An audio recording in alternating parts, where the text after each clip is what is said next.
என கேட்டுக்கொண்டிருக்கிற கர்த்தருடைய பிள்ளை, கர்த்தர் என்ன வார்த்தை தந்திருக்கிறார், இதோ நான் உனக்கு ஒரு அடையாளத்தை கொடுப்பேன் என்று. அதன் அர்த்தம் என்ன? பல நாட்களுக்கு முன்பாக, பல ஆண்டுகளுக்கு முன்பாக உன் வாழ்க்கையில் உரைக்கப்பட்டது நிறைவேறும் நாட்கள். ஹல்லேலூயா! கர்த்தர் சொன்ன வார்த்தை உறுப்பு மாறாமல் நிறைவேறும், நிறைவேறும். கர்த்தர் உங்களுக்கு தந்த வாக்குத்தத்தத்தை எல்லாம் சொல்லி இந்த வார்த்தை அறிக்கையிடுங்கள். ஆமென். இவைகள் எல்லாம் சம்பவிக்கும் முன்னே இந்த சந்ததி ஒளிந்து போகாது. இவைகள் எல்லாம் என் கண்கள் காணும். நம்புறவங்க, நம்புறவங்க.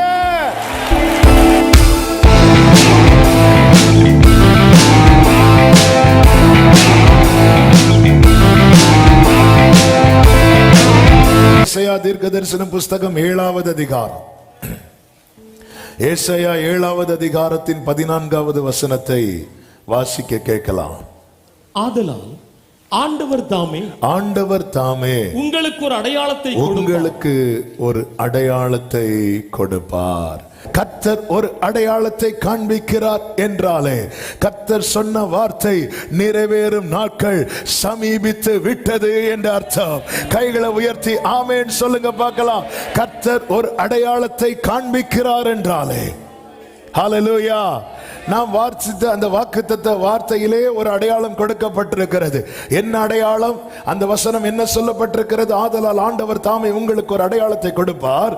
இதோ ஒரு கன்னிகை கர்ப்பவதியாகி ஒரு குமாரனை பெறுவாள். இது யாரை குறித்ததான வார்த்தை? சத்தமா சொல்லுங்க. அவருக்கு இம்மானுவேல் என்று பேரிடுவாள், பேரிடுவாள் என்று சொல்லப்பட்டிருக்கிறது.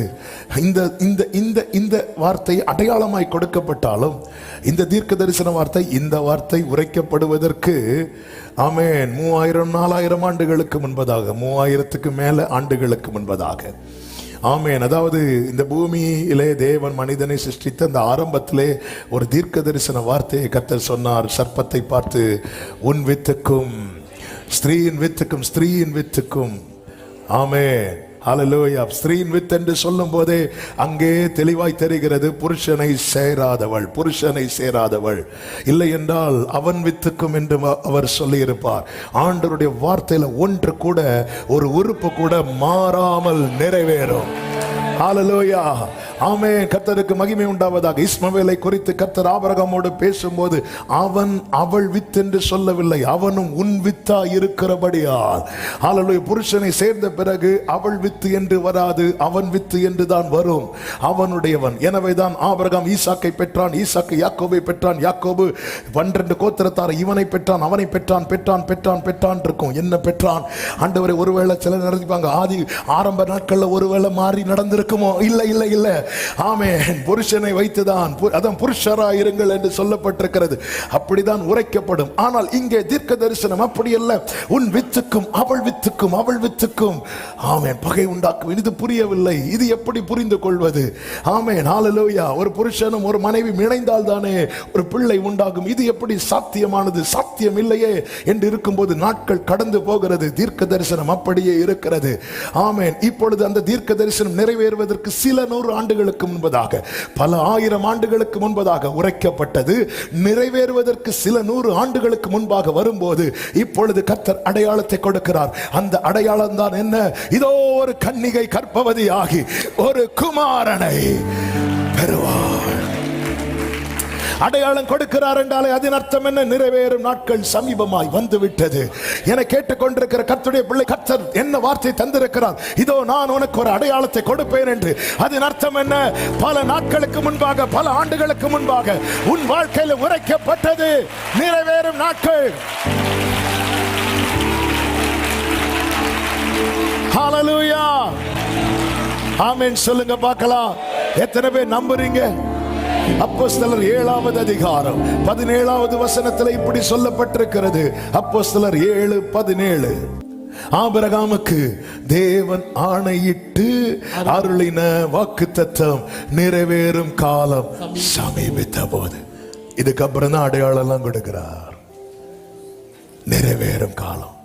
கர்த்தர் ஒரு அடையாளத்தை காண்பிக்கிறார் என்றால் பக்கத்துல வந்துட்டோம். பக்கத்துல பார்த்து சொல்லுங்க, பக்கத்துல வந்துட்டோம். சும்மா சொல்லுங்க, பக்கத்துல. எத்தனை பேர் சந்தோஷமா சொல்றீங்க?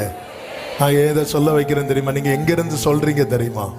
அவர் பாதத்துல இருந்து, அவர் பாதத்துல இருந்து நீங்க சொல்லுகிற ஒவ்வொரு விசுவாச அறிக்கையும் உங்க வாழ்க்கையில சுதந்திரமாக போகிறது, சுதந்திரமாக போகிறது.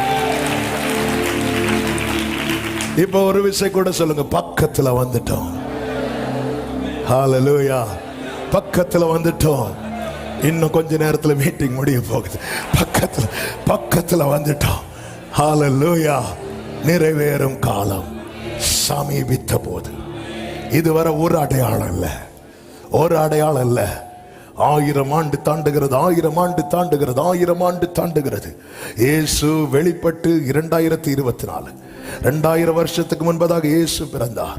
இயேசு பிறப்பதற்கு 400-500 ஆண்டுகளுக்கு முன்பதாக தான் ஏசாயா 7:14 உரைக்கப்பட்டது. அந்த வார்த்தை உரைக்கப்படுவதற்கு 3000 ஆண்டுகளுக்கு முன்பதாக தான் அவள் வித்துக்கு முன் வித்துக்கும் பகை உண்டாக்குவேன் என்கிற தீர்க்க தரிசனம் உரைக்கப்பட்டது. வார்த்தை உரைக்கப்பட்டது. உரைக்கப்பட்ட வார்த்தை அப்படியே இருக்கிறது.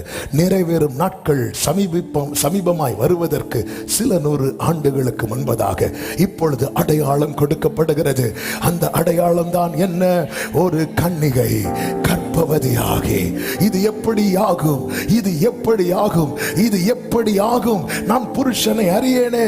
மரியாளே, ஆமே, நீ சொல்றது உண்மைதான். ஆனா உனக்கு வசனம் தெரியணும், உனக்கு வசனம் தெரியணும். பல காரியம் உனக்கு தெரியாது, ஆனா உனக்கு வசனம் தெரியணும். கர்த்தர் சொன்ன வார்த்தை உறுப்பு மாறாமல் நிறைவேறும், நிறைவேறும். ஹல்லேலூயா. இது எப்படி ஆகும் என்று சொல்லும் போதுதான் கேப்ரியல் சொல்லுகிறான். தேவனால் அனுப்பப்பட்ட மெசஞ்சர், தேவனால் அனுப்பப்பட்ட, தேவனுடைய வார்த்தையை உரைக்கும்படி அனுப்பப்பட்ட கேப்ரியல் சொல்லுகிறான், தேவனால் கூடாத காரியம் ஒன்றும். ஹல்லேலூயா. மரியாளே, நீ சின்ன பிள்ளை, உன் இனத்தாள் வயது முதிர்ந்தவள். உனக்கும் அவருக்கு செய்ய முடியும், அவளுக்கும் செய்ய முடியும். பக்கத்துல பார்த்து சொல்லுங்க, எனக்கும் செய்வார், உங்களுக்கும் செய்வார். இதுல யாரு சின்ன ஆளு, யாரு வயசானவங்க வீட்டுல போய் பார்த்துக்கோங்க. இப்போ பிரச்சனை வேண்டாம், எல்லாம் கிளியர் பண்ணிடணும். இப்படி சொல்லும் போது சிலருக்கு ஒருவேளை நம்ம தான் மரியாதை, இவங்க எவ்வளவு பெரிய தேவன் பாருங்க. மரியாள் அப்படி ஃப்ரெஷ்ஷா இருக்கிறாங்க, கன்னிகை எல்லாமே, கர்ப்பப்பையெல்லாம் ஸ்ட்ராங்கா இருக்கு, ஃப்ரெஷ்ஷா இருக்கு. ஆனால் எலிசபெத்தோ பேதாவா இப்படிதான் வரும். ஆமா, இப்படிதான் வரும், இதான். ஆனா மரியாளே, இது எப்படி ஆகும்னு கேட்கிறல்ல, உனக்கும் அவருக்கு செய்ய முடியும்.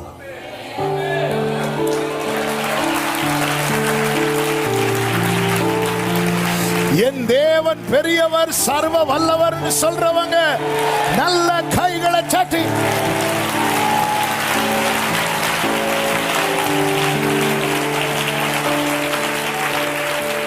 அவ்வளவுதான். ஆண்டவரே, முடிஞ்ச ஆண்டவரே, எப்படி ஆண்டவரே, எப்படி ஆண்டவரே, டைம் ஆகுது ஆண்டவரே, வயசாகுது ஆண்டவரே. கர்த்தரால் கூடாத காரியம் சமீபிக்கிறது. ஆண்டவர் கடைசி நாட்களில் நடக்கும் காரியங்களை எல்லாம் சீஷர்களுக்கு சொல்லும் போது அதுல ஒரு சில வார்த்தைகளை சொல்லுவார். அந்த வார்த்தைகளை மட்டும் சொல்லுகிறேன். மத்தேயு 24 அதிகாரம் 32, 33, 34 வசனங்களிலே கர்த்தர் சொல்லுகிறார், அத்தி மரத்தினால் ஒரு உவமையை கற்றுக்கொள்ளுங்கள்.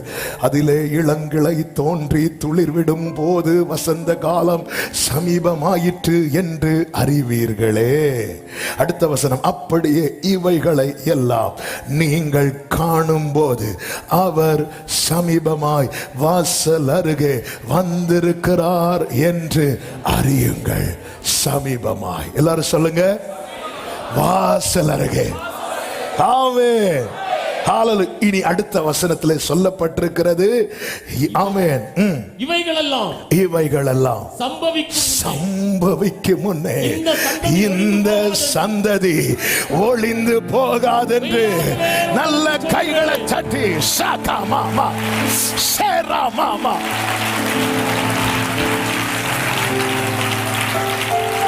இவைகளெல்லாம் சம்பவிக்கும் முன்னே வீட்டுல போய் இன்னைக்கு ஃபேமிலியா உட்கார்ந்து கர்த்தர் உங்களுக்கு தந்த வாக்கு தத்தத்தை எல்லாம் சொல்லி இந்த வார்த்தை அறிக்கையிடுங்கள். ஆமென். இவைகள் எல்லாம் சம்பவிக்கும் முன்னே இந்த சந்ததி ஒளிந்து போகாது. இவைகள் எல்லாம் என் கண்கள் காணும். நம்புறவங்க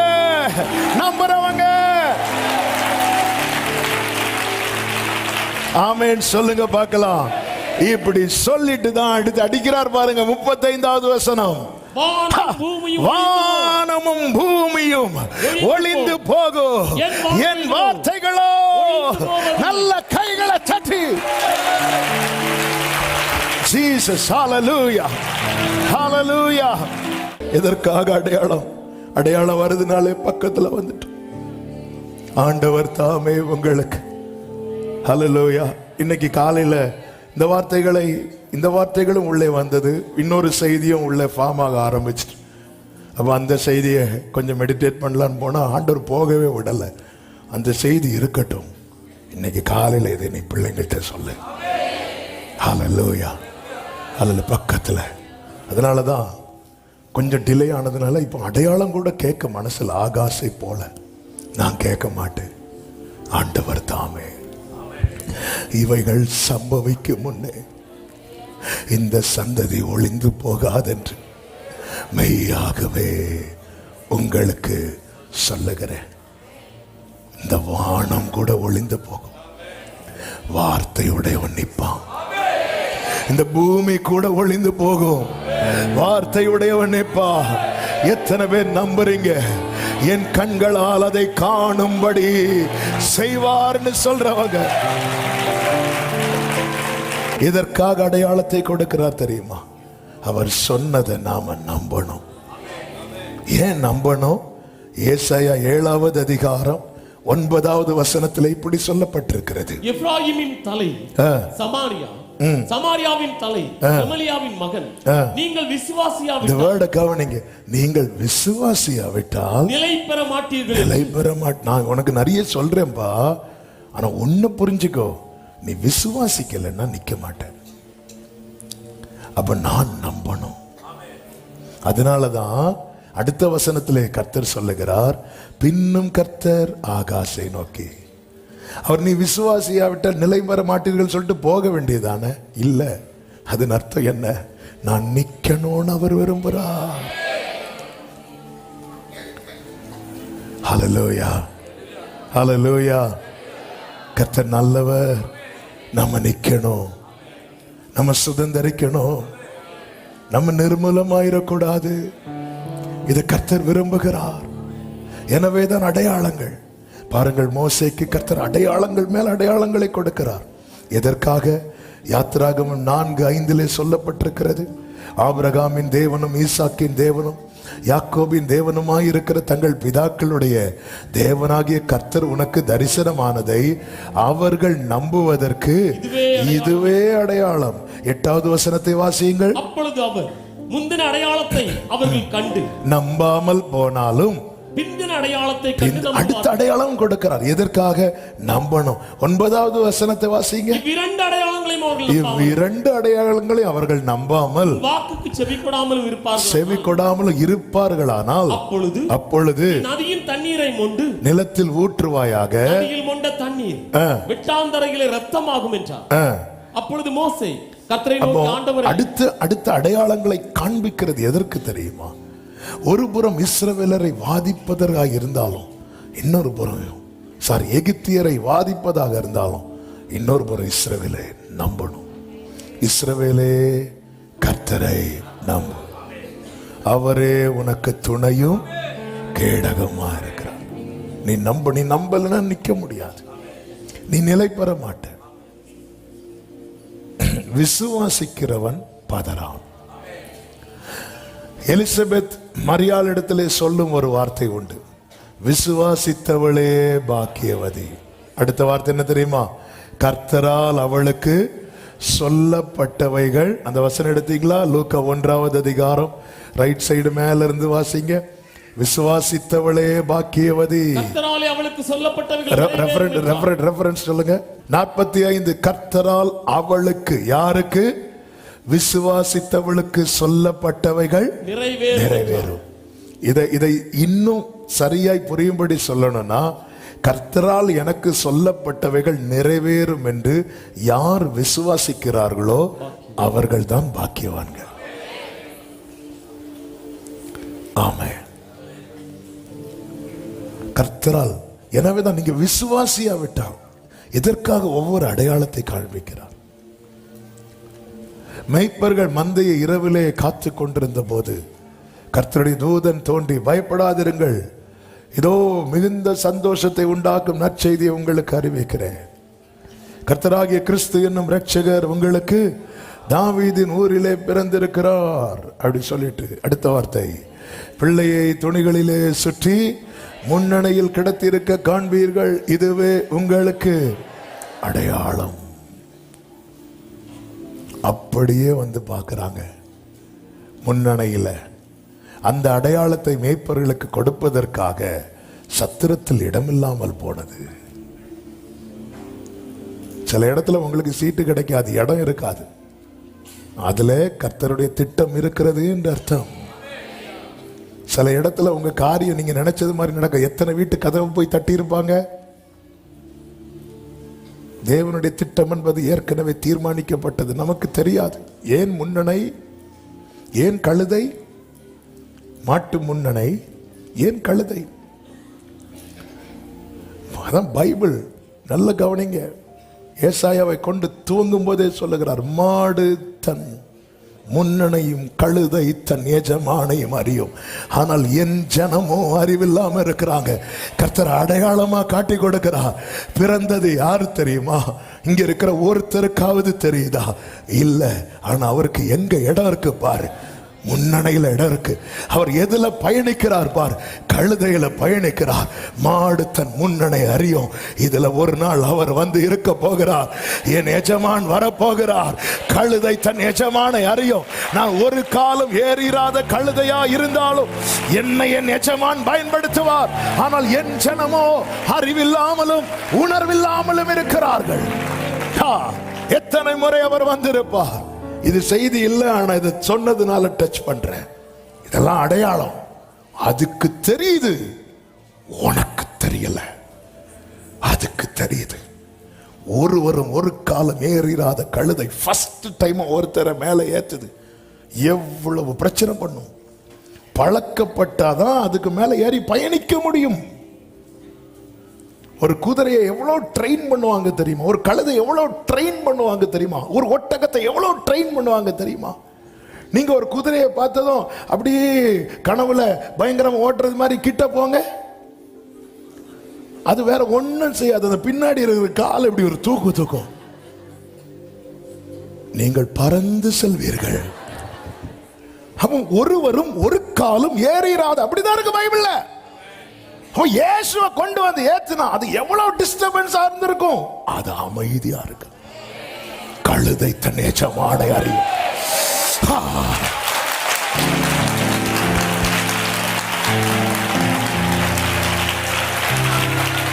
ஆனா நீ அப்பான்னு கூப்பிடுற, அவர் உன்கிட்ட வந்து வந்து நிக்கும் போது உனக்கு டிஸ்டர்பன்ஸா இருக்குல்ல.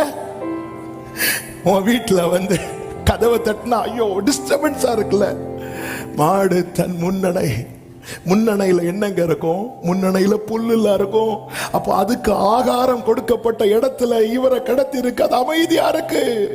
எனக்கு சாப்பாடு இல்லைனாலும் பரவாயில்ல, என் ராஜா இருக்கிறார், என் எஜமான் இருக்கிறார். மாட்டுக்கு தெரியுது, கழுதைக்கு தெரியுது.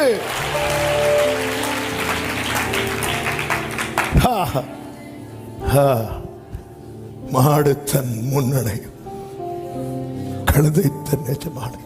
இது பேசணும்னு நினைக்கல, ஆவியானவர் பேச வைக்கிறார். இதான் அடையாளம். ஜனம் மட்டும் அறிந்திருந்தா அவர் எங்க பிறந்திருப்பார்? தூதர்கள் சூழ்ந்து ஆராதிக்கிற 10,000 சிறு. ஆனா என் ஜனத்துக்கு என்ன தெரியாதுப்பா. என் ஜனம் மட்டும் என்ன அறிந்திருந்தா தாவீதின் குமாரன் என்று அவர் பிறப்பிலேயே கொண்டாடி இருப்பார்களே. இல்ல, தெரியாது. என் ஜனம் அறியவில்லை. எதுக்காண்டவர் இந்த அடையாளம்? நீ நம்பணும். நான் ஏன் ஆண்டவரை நம்பணும்? நீ நிக்கணும். நீ நிக்கணும். நின்னதல்ல நாம், தெய்வம் நம்மை நிறுத்தியதா. நேடியதெல்லாம் தெய்வம் எல்லாம் தன்னதல்லே. நடத்திய விதங்களே ஓர்த்திடும்போல் பிரியமான கர்த்தருடைய பிள்ளைகளே, நாம நம்பி வரல, அவர் நம்மளை நம்ப வச்சுட்டே இருக்கிறார். ஒவ்வொரு அடையாளத்தை காண்பித்து, ஒவ்வொரு அடையாளத்தை காண்பித்து நல்ல இந்த வேர்டை மனதில் வச்சுக்கோங்க. வாக்குத்தத்தம் உடையவன் கண்களுக்கு முன்பாய் நடப்பது எல்லாமே அடையாளம். வாக்குத்தத்தம் உடையவன் கண்களுக்கு முன்பாய் நடப்பது எல்லாமே அடையாளம். வாக்குத்தத்தம் உடையவன் கண்களுக்கு முன்பாய் நடப்பது எல்லாமே. ஹல்லேலூயா, ஹல்லேலூயா, ஹல்லேலூயா, ஹல்லேலூயா. ஜீசஸை விட்டுறாத சபையை, இயேசுவை விட்டு விடாது. நேரம் போறதுனால அடுத்து அவர் காண்பிக்கிற அடையாளம் என்ன? யாத்திராகமம் 12வது அதிகாரம் 23வது வசனம். கர்த்தர் எகிப்தியரை அதம் பண்ணுகிறதற்கு கடந்து வருவார். நிலையின் மேற்சட்டத்திலும் வாசலின் நிலைக்கால்கள் இரண்டிலும் ரத்தத்தை காணும் போது அடுத்த அடையாளம் என்ன தெரியுமா? ரத்தம், ரத்தம், ரத்தம். இந்த அடையாளம் உள்ள இருந்து நீயும் பார்க்கணும், வெளியே இருந்து அவரும் பார்ப்பார். அப்போ உள்ள இருக்கிற இஸ்ரவேலருக்கும் வெளியே இருக்கிற கர்த்தருக்கும் நடுவா இப்பொழுது அடையாளமா இருக்கிறது என்ன தெரியுமா? ரத்தம், ரத்தம், இயேசு ரத்தம் எல்லா பாவங்களுக்கையும். இந்த ரத்தம் அடையாளம். இந்த அடையாளம் எகிப்தில் இருந்த இஸ்ரவேலர் வீட்டுகளிலே போடப்பட்டது. இயேசுவின் ரத்தம் எல்லாருக்காக சிந்தப்பட்டது உண்மைதான். ஆனால் ரத்தம் தெளிக்கப்படுவதற்கென்று ஒரு கூட்டம் தெரிந்தெடுக்கப்பட்டது என்று 1 பேதுரு 1:2 பார்க்கிறோம். இயேசு கிறிஸ்துவின் ரத்தம் தெளிக்கப்படுதலுக்கு தெரிந்து கொள்ளப்பட்ட அப்போ சும்மா கர்த்தர் ரத்தத்தை அப்படி ஊற்றவில்லை, கூப்பிட்டு தெரிந்தெடுத்து அடையாளமாய் போட்டிருக்கிறார், அடையாளமாய் போட்டிருக்கிறார். அதுவும் அந்த வார்த்தையை நீங்கள் படித்தீர்களே ஆனால் யாத்ராகமம் 12:23 ஆமென், ஆமென். அந்த இரத்தத்தை காணும் போது கர்த்தர் சங்காரக்காரன், டெஸ்ட்ராயர், டெஸ்ட்ராய் பண்றவன், அழிக்கிறவன், சங்காரக்காரன் உங்கள் வீடுகளில் உங்களை அதம் பண்ணுகிறதற்கு வரவொட்டாமல் வாசற்படியை விலகி கடந்து போவார். அதன் அர்த்தம் என்ன? இப்போ கர்த்தர் எகிப்தில் இறங்கிட்டார், சங்கார தூதனை இறக்கிட்டார். சங்கார தூதன் எல்லா வீட்டுக்கும் போனான். கர்த்தரோ இஸ்ரவேலர் வீட்டுக்கு மட்டும் போனார். சங்கார தூதன் எல்லா வீட்டுக்கும் போனான். கர்த்தரோ இஸ்ரவேலர் வீட்டுக்கு மட்டும். உங்க தெருவில் இருக்கிற உங்களை யாருமே கண்டுக்காம இருக்கலாம், ஆனா கர்த்தர் வந்தா உங்க வீட்டுக்கு மட்டும்.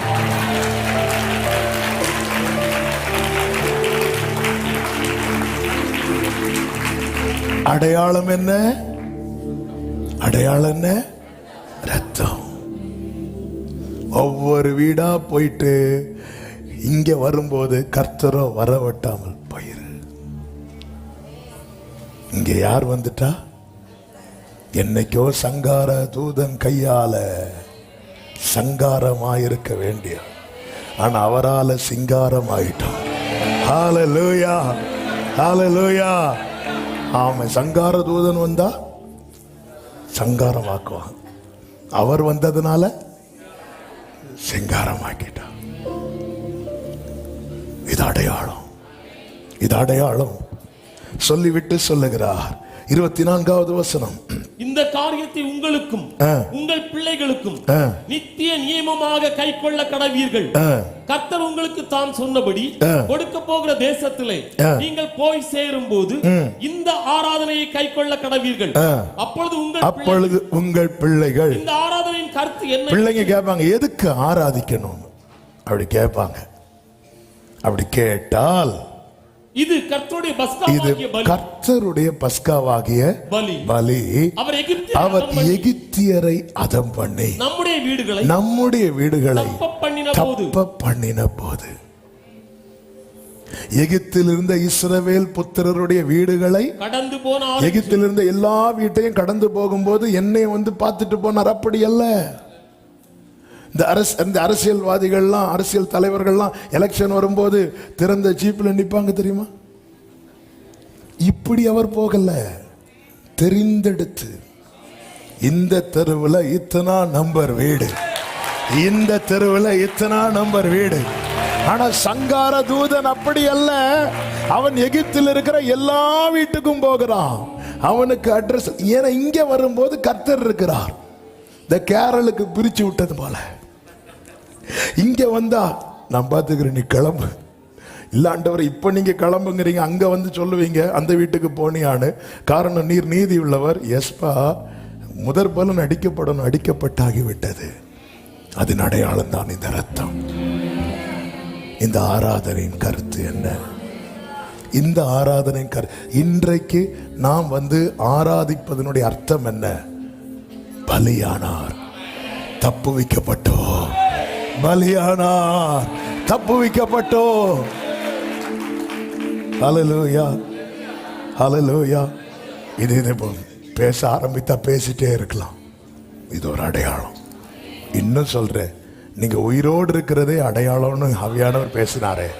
நம்ம ஆராதிக்கிறோம்ல, இதுவும் அடையாளம். ஆமென் சொல்லுங்க பார்க்கலாம். ஹல்லேலூயா, ஹல்லேலூயா. உபாகமம் 4:34 கர்த்தர் ஒரு வார்த்தையை சொல்லுவார் மோசேயை கொண்டு. உபாகமம் 4:34, அல்லது உங்கள் தேவனாகிய கர்த்தர் எகிப்திலே உங்கள் கண்களுக்கு முன்பாக உங்களுக்கு செய்தபடி எல்லாம் தேவன் அந்நிய ஜாதிகளின் நடுவில் இருந்து ஒரு ஜனத்தை சோதனைகளினாலும் அடையாளங்களினாலும் அற்புதங்களினாலும் யுத்தத்தினாலும் வல்லமையுள்ள கரத்தினாலும் ஓங்கிய புயத்தினாலும் மகா பயங்கரமான செயல்களினாலும் தமக்கென்று தெரிந்து கொள்ள வகை பண்ணினது உண்டோ என்று நீ விசாரித்துப்பார். சிம்பிளா ஒரே லைன்ல சொல்ற, நீ போய் கேளு. உனக்கு செஞ்சது போல யாருக்காவது செஞ்சிருக்கிறாங்களா? நீ போய் கேளு. உன்னை காப்பாத்தினது போல, உன்னை தப்பு வைத்தது போல, உன்னை மீட்டது போல கர்த்தர் எல்லாம் உங்களை ரட்சித்து மீட்டு காப்பாற்றி தப்பு வைத்து கொண்டு வந்திருக்கிறார். ஆனா நான் என்ன கேட்டா சொல்லுவேன், என்ன காப்பாத்தினது போல யாரையும் காப்பாத்திருக்க மாட்டார். இப்படிதான் ஒவ்வொருத்தருடைய சாட்சி. நீ போய் விசாரித்து பாருங்கிறார். நீ போய் கேளு. இப்படி ஒரு சிச்சுவேஷன் உனக்கு இருந்துச்சு, அதுல இருந்து எப்படி நீ எஸ்கேப் ஆனது, எப்படி தாங்குன? நீ தாங்கினது போல வேற யாரையாவது தாங்கினாங்களான்னு போய் கேளு. இல்ல, நீ ஃபேஸ் பண்ணது எப்படி? நீ போய் விசாரித்து பாரு. இதே சிச்சுவேஷன்ல இருக்கிற யார்கிட்டயா போய் விசாரிச்சு பாரு. எத்தனை பேர் ஃபேஸ் பண்ண முடியாம தங்களை முடித்து கொண்டார்கள். நீ போய் விசாரித்து பாரு, போய் கேளு. இக்கரைக்கு அக்கறை பச்சை போல தெரிகிறது அல்லவா? அவங்கள்ட்ட போய் பாரு, கேளு. அவங்க ஒரு பிரச்சனை ஹேண்டில் பண்ண முடியாம ஸ்ட்ரகிள் பண்ணிட்டு இருப்பாங்க. நீ படுக்கிறதே முள்ளுல. நீ போய் விசாரித்து பார். உனக்கு செஞ்சது போல நான் யாருக்காவது செஞ்சிருக்கிறேனா? உலக ஆசீர்வாதங்களை வைத்து அவருடைய கிருபையை அளவிடாதிருங்கள். கர்த்தர் உங்களுக்கு செய்ததை பாருங்கள். நம்ம பிரச்சனையே நமக்கு செய்யாததுதான் ரொம்ப நினைக்கிறோம். இல்ல, நீ செஞ்சதை பார். ஒரு சந்ததி ஆண்டவரை சேவிக்கும், அது தலைமுறை தலைமுறையாய் ஆண்டவருடைய சந்ததி. அந்த சந்ததி என்ன சொல்ல தெரியுமா? அவருடைய நீதியை சொல்லிட்டே இருப்பான். அவர் செய்ததை சொல்லிட்டே இருப்பான். அவர் செய்ததை நீ போய் விசாரித்து பாரு. நீங்க ஒரு பெரிய பிரச்சனையை சந்திச்சீங்கல்ல, அதே பிரச்சனையை சந்திச்ச 4 ஃபேமிலியை போய் பாருங்க. உனக்கு செஞ்சது போல அவர்களுக்கு செய்தது உண்டா என்று கேளு. அப்போ தெரியும் உனக்கு என் வேல்யூ அப்படிங்கிறார். ஆமே. நம்ம ஏதோ 1-2 காரியத்தை முன்னாடி வச்சுட்டு இஸ்ரவேல் ஜனங்கள் வனாந்திரத்தில் அழுறது போல எவ்வளவாய் உன் கண் கண்ட பெரிய சோதனைகள். ஆமே. மோசே, இந்த முச்செடி வெந்து போகாதது நீ அதிசயமா பார்க்கிற. இஸ்ரவேல் ஜனங்கள் இன்னும் நிர்மூலமாகல, போய் பாரு. நம்ம ஒவ்வொருத்தரையும் ஒவ்வொருவருடைய சாட்சியை பார்த்து பிரமிக்கிறோம். நம்ம கர்த்தர் சாட்சியாக வைத்திருப்பதை மறக்கிறோம். எப்படி? ஆமென். ஹல்லேலூயா. அவரே ஆராதனைக்குரியவர். இதற்காக அடையாளம் காண்பிக்கிறார் என்று சொல்லி ஜெபிக்கிறேன். வாக்குத்தத்தம் பண்ணினதை நாம் அடையும்படிக்கு, அதை நோக்கி பயணிக்கும்படிக்கு. உபாகமம் 6வது அதிகாரம் 22, 23 வசனங்கள். கர்த்தர் எங்கள் கண்களுக்கு முன்பாக எகிப்தின் மேலும் பார்வோன் மேலும் அவன் குடும்பம் அனைத்தின் மேலும் கொடிதான பெரிய அடையாளங்களையும் அற்புதங்களையும் விளங்க பண்ணி தாம்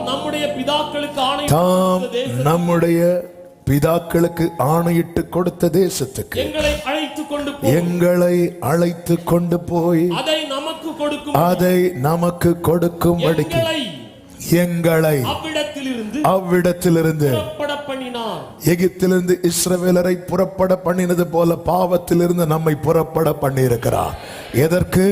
வாக்குத்தத்தம் பண்ணப்பட்ட தேசத்திலே நம்மை கொண்டு போய் சேர்த்து அதை நமக்கு கொடுக்கும்படியாக. எனவேதான் இரத்தம் தெளிக்கப்படுதலுக்கு தெரிந்து கொள்ளப்பட்ட பரதேசி. பரதேசினா யாரு? Stranger, foreigner. அவன் பயணிக்கிறவன். யாக்கோபு கையிலே கோல் வைத்திருந்தான். அந்த கோலை பொதுவாகவே கோல் எதற்கெல்லாம் அடையாளமாய் காண்பிக்கப்படும்? ஒன்று மேய்ப்பனுடைய அடையாளமாக, இன்னொன்று தன் கோத்திரத்தின் அடையாளமாக. ஆனால் யாக்கோபு பயன்படுத்தின வார்த்தைகளை வைத்து பார்க்கும்போது யாக்கோபு வைத்த கோல் எதன் அடையாளமாக தெரியுமா? நான் பரதேசி, நான் பரதேசியாய் சஞ்சரித்த நாட்கள் என்று பார்வோன் வயது கேட்கும் போது சொல்லுகிறான். எனவேதான் யாக்கோபை சுற்றிலும் பிள்ளைகளும் பேர பிள்ளைகள் இருந்த போதிலும் கடைசியாக தான் நேசித்த யோசேப்பின் மடியில் தன் தலையை சாய்க்காமல் தன் கோலின் மேல் சாய்ந்து கொண்டு தொழுது கொண்டான். நான் பரதேசி, வெறும் கோலும் கையுமாய் வந்தவன். இன்னைக்கு இத்தனை பரிவாரங்கள் இருந்தாலும் நான் பரதேசி. நான் அந்த வாக்குத்தத்தம் பண்ணப்பட்ட தேசத்தை நோக்கி. எனவேதான் எபிரேயர் 11 சொல்லப்பட்டிருக்கிறது, தூரத்திலே அவைகளை கண்டு நம்பி அவைகளை அணைத்துக் கொண்டு விசுவாசத்திலே தங்களை அந்நியரும் பரதேசியும் என்று அறிக்கையிட்டு மரித்தார்கள். பிரியமான கர்த்தருடைய பிள்ளைகளே, அடையாளமாய் காண்பிக்கப்பட்ட நட்சத்திரத்தை கண்ட சாஸ்திரிகள் புறப்பட்டு வந்தார்கள். பெத்லகேமுக்குள்ளே வந்தபோது அவர்கள் சற்று வழி மாறி அரண்மனைக்குள்ளே போனார்கள். கொஞ்சம் குழம்ப ஆரம்பிச்சிட்டாங்க. அங்கேயும் குழப்பம், எல்லாருக்கும் குழப்பம். நம்ம வழி மாறிட்டோன்னு வைங்களேன், நம்மளால எல்லாருக்கும் குழப்பம். வழி மாறின யோனாவால கப்பல்ல இருந்த எல்லாருக்கும் குழப்பம். ஆமே. நீங்க பெரிய தீர்க்கதரிசியா இருக்கலாம், ஆனா இருக்கிற இடத்துல சுத்தி குழப்பம்னா நம்ம ட்ராக் மாறி இருக்கிறோம்னு அர்த்தம். அரண்மனையே கலங்கிட்டு, ஏரோதுக்கு தூக்கம் போச்சு, எல்லாம் போச்சு. ஏன்னா இவங்க ட்ராக் மாறிட்டாங்க. இவங்க புரியாம திருப்பி வந்து பார்க்கும்போது நட்சத்திரம் அங்கே இருக்கிறது. அந்த நட்சத்திரத்தை கண்டார்கள், சந்தோஷப்பட்டார்கள். இப்ப திரும்பியும் பயணத்தை துவங்குறாங்க. அந்த நட்சத்திரம் எங்க போய் நின்றது தெரியுமா? இயேசு இருந்த இடத்துல. அது போலதான் அநேக அடையாளங்களை கர்த்தர் காண்பித்து உறுதிப்படுத்தி நம்மை ஒவ்வொரு ஸ்டெப்பா எடுத்து வைக்கிறாரே. நாளை அவர் இருக்கும் இடத்துல நம்மை கர்த்தர் கொண்டு போய் சேர வைத்து அவரை பணிந்து கொள்ளும்படிக்கு கர்த்தர் உங்களை ஆசீர்வதிப்பாராக. கர்த்தர் தாமே உங்களுக்கு அடையாளத்தை தருவாராக. கர்த்தர் உங்களை ஆசீர்வதிப்பாராக. உம்மை தேடுதே ஒரு உறவே, ஒரே உறவே, இமை முழுதும் உம்மை தேடுதே. பரிசுத்த வாழ்க்கை வாழவே இதயம் ஏங்கி தவிக்குதே. உலகம் கண்ட நாள் முதல் பாவம் என்னை இழுக்குதே. பரிசுத்த வாழ்க்கை வாழவே இதயம் ஏங்கி தவிக்குதே. உலகம் கண்ட நாள் முதல் பாவம் என்னை இழுக்குதே. ஒரு உறவே, ஒரே உறவே, இமை முழுதும் உம்மை தேடுதே. ஒரு உறவே, ஒரே உறவே, இமை முழுதும் உம்மை தேடுதே.